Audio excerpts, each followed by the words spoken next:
എല്ലാവർക്കും സുഖമല്ലേ?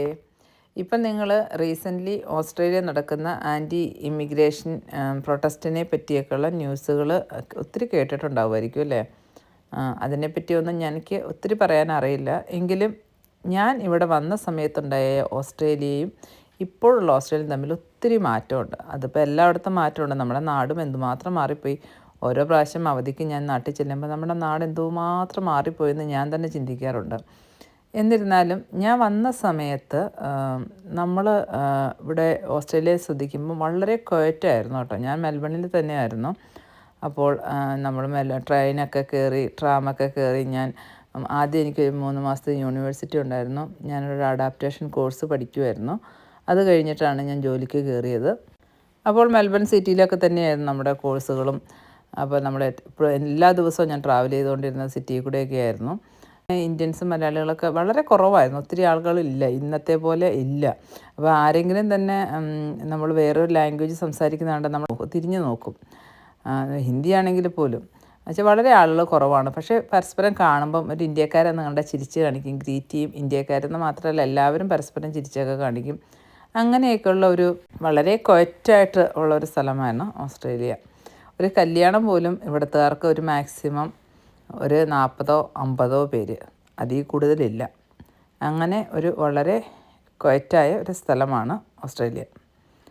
അപ്പോൾ പക്ഷേ ഇവിടെ വളരെയധികം ആളുകൾ പല രാജ്യങ്ങളിൽ നിന്ന് ഇവിടേക്ക് കുടിയേറി പാർത്തു. മലയാളികൾ തന്നെ. എൻ്റെ സിസ്റ്റർ ഇവിടെ വന്നിട്ട് 22 വർഷമായി. അപ്പം അന്നൊക്കെ നമുക്ക് ഈ ഓസ്ട്രേലിയക്ക് വരാൻ അത്ര എളുപ്പമല്ലായിരുന്നു. നമ്മൾ നാട്ടിൽ നിന്ന് നേരിട്ട് ഓസ്ട്രേലിയക്ക് വരുവാൻ എനിക്ക് തോന്നുന്നു ഇപ്പോഴും പാടുണ്ട്. പക്ഷേ ഇപ്പോൾ ആളുകൾ ഇങ്ങനെ പല രാജ്യത്തൂടെ കറങ്ങിയൊക്കെ നമ്മുടെ ഓസ്ട്രേലിയയിൽ വരുന്നവരുണ്ട്. അപ്പോൾ അങ്ങനെയുള്ള ലൂപ്പ് ഹോൾസ് അന്ന് എനിക്ക് തോന്നുന്നു അറിയില്ലാഞ്ഞിട്ടാണോ അധികം അങ്ങനെ ഒരു ഓപ്ഷൻ ഇല്ലാഞ്ഞിട്ടാണോ അങ്ങനെയൊക്കെ വരുന്ന ആളുകളില്ലായിരുന്നു.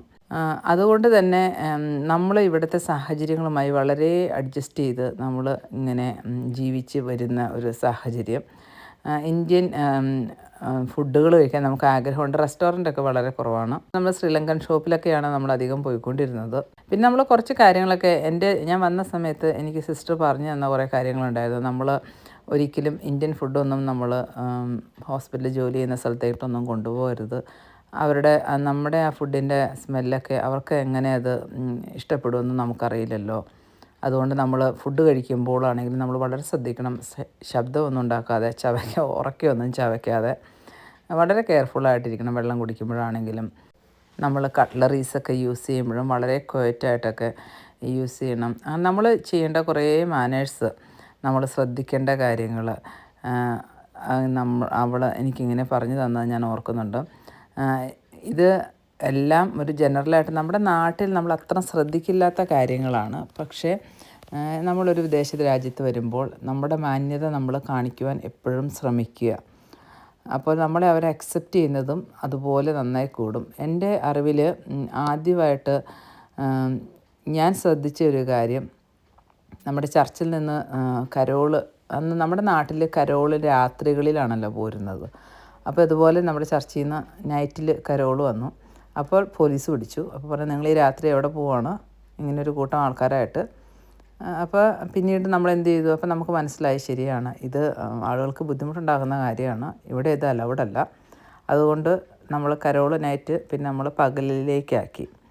പക്ഷേ ആളുകൾ നാട്ടിൽ നിന്ന് ഒത്തിരി ഇങ്ങോട്ടേക്ക് വന്നതോടുകൂടി നമ്മുടെ നാട്ടിലെ ആ കൾച്ചറൊക്കെ അതുപോലെ തന്നെ പറിച്ച് നടാനായിട്ട് വളരെ ആളുകൾ ശ്രമിക്കുന്നുണ്ട് എന്നുള്ളതാണ് സത്യം.